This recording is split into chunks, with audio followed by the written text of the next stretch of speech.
நல்லதே நடக்கும்.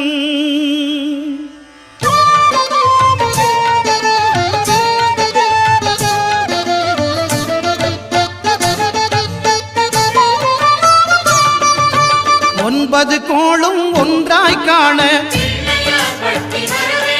அங்கு கற்பகம் என்னும் கடவுளின் மெய்யில் ஒன்பது கோளும் ஒன்றாய் காண அங்கு கற்பகம் என்னும் கடவுளின் மெய்யில் சூரியன் முதலாய் 9 கிரகமும் பலவித குணங்களை கொண்டிருக்கும். எங்கள் கற்பக தருவில் அவை வரும்போது ஒன்றாய் சேர்ந்து பலனளிக்கும்.